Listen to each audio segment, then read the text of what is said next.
சித்திரவதம் பண்ற பாருன்னு திட்டிகிட்டே போறாங்க. அப்படியே இந்த பக்கம் பார்த்தா அந்த டாக்டர் பொண்ணோட ஃப்ரெண்டு அந்த சீஃப் டாக்டருக்கே தெரியாம அந்த ஊருக்கு கிளம்புறதுக்காக வர்றா. கரெக்டா அந்த டாக்டரும் வந்துடுறாரு. அவன் அந்த ஊருக்கு தான் போறான்னு தெரிஞ்சுட்டு உடனே பர்மிஷன் கொடுத்துறாரு. அவளும் ஷாக்கா அவரையே பாக்குறா. அவங்க 2 பேருக்கு சேர்த்து வைக்கிறதுக்காகத்தான் அந்த ஊருக்கு போறேன்னு சொன்னா நான் நம்ப மாட்டேன். ஏன்னா நீ ஆல்ரெடி ஒரு ரைட்டரு, உனக்கு தேவையான நிறைய விஷயங்கள் அந்த ஊர்ல உனக்கு கிடைச்சிருக்கும். அதுக்காகத்தான் நீ அந்த ஊருக்கு போறேன்னு எனக்கு தெரியும். இதுல உன்னோட சுயநலம் மட்டும் இல்ல, என்னோடதும் இருக்குது. போக போக உனக்கே தெரியும் அப்படின்னு சொல்லி அந்த டாக்டர் சொல்றாரு. அப்பதான் அவர் அந்த கத்தியில இருந்த எழுத்துக்களை நோட் பண்ணி வச்சு அதை கொண்டு வந்து இந்த பொண்ணு கிட்ட காமிக்கிறாரு. உனக்கு இது என்ன மொழின்னு தெரியுமான்னு சொல்லி கேட்கிறாரு. அந்த பொண்ணு அதை பார்த்துட்டு இது ரொம்ப பழைய காலத்து மொழி மாதிரி தெரியுது, இது உங்களுக்கு எங்க இருந்து கிடைச்சதுன்னு சொல்லி கேட்கறா. எனக்கு எங்க இது கிடைச்சது, இதுதான் என்னை பிடிச்சிட்டு இருக்குன்னு சொல்லிட்டு போயிடுறாரு. அப்படியே இந்த பக்கம் பார்த்தா தோட்டத்துல யாரோ 2 பேரு தப்பான தொடர்புல இருக்காங்க. அதை பார்த்துட்டு அந்த வெள்ளை குதிரை அவங்க 2 பேர்த்தையும் துரத்திட்டே போகுது. கரெக்டா ஒரு கட்டத்துக்கு மேல அந்த பொம்பளைய யாரோ ஒருத்தர் அருவாளால வந்து வெட்டிடுறாங்க. தலை தனியா உடம்பு தனியா போய் விழுந்துருது. கரெக்டா அந்த நேரத்துல அந்த டாக்டர் பொண்ணோட ஃப்ரெண்டும் வரா. பார்க்கும்போது அந்த பொம்பளையோடைய தலை கிணத்துக்குள்ள கிடக்குது. இந்த பக்கம் வந்து பார்க்கும்போது அவளோட உடம்பு தனியா கிடக்குது. அப்படியே பார்த்தா இந்த பக்கம் அந்த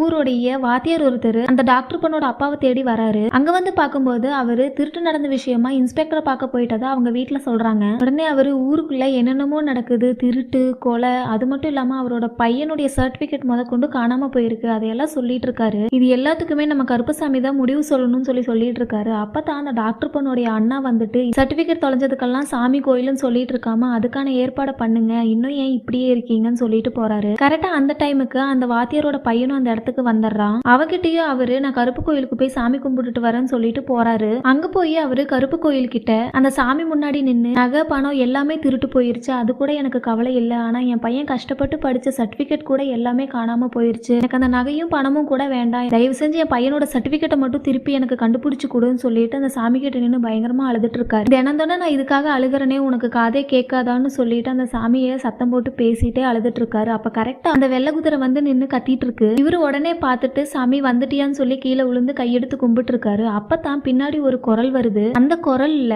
இந்த திருட்டை நான் ஒரு காரணமா தான் நான் நடக்க விட்டுருக்கேன், அதனால நீ கவலைப்படாத, நீ தொலைச்சது மட்டும் இல்ல, ஊர்க்காரங்க தொலைச்ச எல்லாமே ஒரு நேரத்துக்கு கண்டிப்பா அவங்களுக்கு வந்து சேரும்னு சொல்றாங்க. அந்த குரல் நின்னதும் அந்த குதிரையும் அங்கிருந்து ஓடிடுது.